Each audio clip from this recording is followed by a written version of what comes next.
kasama po natin si Lola Ninet at si Lolo, ano pala nila? Carlos. Carlos. Si Lola po kasi, ano po nangyari sa inyo Lola nang? Ito nga, nagkasakit ako na hindi ako makatayo pag walang kwa.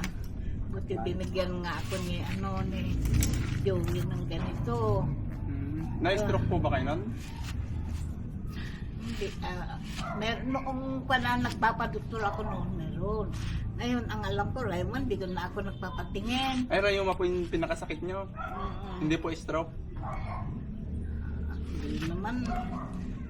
Noong nagpapadoktor ako noon, stroke yun. Kasi tinanggahan pa ako ni Doktora Brain IC. Opo, basta yun. Si Doktora. Oo, ngayon, ito na. Ang alam ko, rayuma na kasi masakit yung mga paol. Hindi ko makadayo. Ano po pinagkakakitaan nyo, Lola? Wala, yun lang kunting saka namin na kwan. May pinututo naman namin ng pagkain. Si Lolo po kasi tuwing umaga parang nakikitong dumadaan sa amin na nakabike. Nakabike po siya. Sabi ko, ikwan niya sa iba yung pagsasaka dahil hindi ko na kaya, sabi mo. Sabi naman na, paano ay na hindi ko na rin kaya ka. Minsan sabi ko, paano tayo mabubuhay kung hindi ka magsaka? Tulitin mo Paano pag, di ba, nalugi tayo ng sakana lang? Oo. Paano po yun? Pagka wala lang kang utang. Umutang po kayo? Oo, utang. Tulad nito, nagsaka kami. Inutang ko din lahat ang bibig namin. Ang binhi, lahat na. Crudo. Kasi palang naman yung nakuha namin. Iisang pagkaba lang nakuha ko. Kasi gagastos ulit ako pagka nagsaka yung susuyin na. Gagastos ka rin ng ulam nila. Ano Lola, maintenance po, meron kayo? Ako, Ano po yung maintenance nyo? yung Losartan at saka Naproxen. Ay, pang ano talaga? Pang pangalan niya? Rayuma. Rayuma po ano? Oo, naman. Si Lolo po, may sakit naman nala. Ay, ganun lang yun. Nagpapadoktor na lang pero hindi siya, ayaw niyang mag-maintenance. Ako talaga ngayon ko, takot naman ako. Hindi man magkamamaya bilang ko magising. Ako talaga, pag nga, nagiging ko na ako dito sa bahay, hindi ko naman kaya. Hindi naman ako makasaing. Wala akong nagagawa. Ganito na lang. Sa bungangan na lang kaya ako. Pagod naman ako sa kaya sabi mo lang ko, sabi niya sa akin, paano nga hanggang sa bungangan na lang ako. Wala na akong may tulong na iba ako, hindi gano'n. Pagod ka lang? Siya Ay, siya po lahat? Dito si Oo. Ay, dalawa na lang po yung nakatira dito. Hindi si Ian.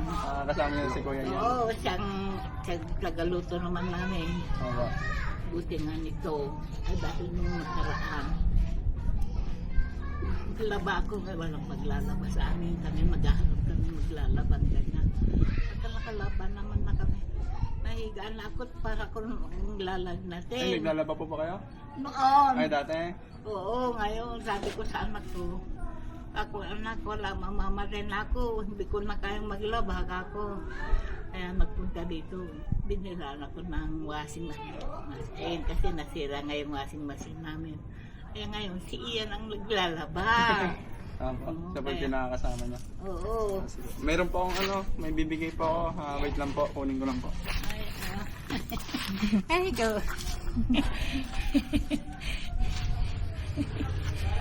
May kaganda naman. Thank you po. Oo. Ngayon lang kita malapitan na. Saan ka? Pransa po. Ito po Lola. Nako.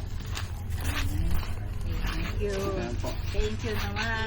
Tapos meron pa po kayong Thank you sa tulong niyo sa amin. ito po. Salamat naman. Galing po kay ano yan, Daddy Frankie. Ay, gano'n? Kilala niyo po siya? Ay, lagi kong nakikita sa cellphone. Daddy Frankie, puntahan mo na si Lola. Pati si Lola ko, gustong gusto ka nun.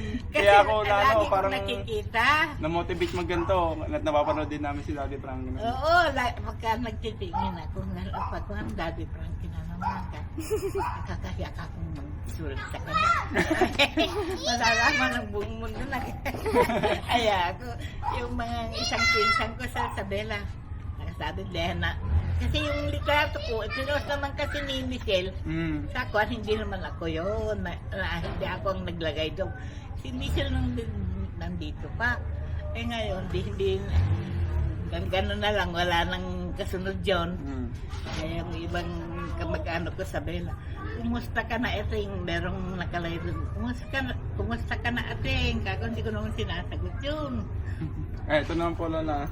Galing po sa amin, Adali Christmas. Ulam-ulam niyo po. Kaagang Christmas ha. Maraming salamat. Strawberry ha.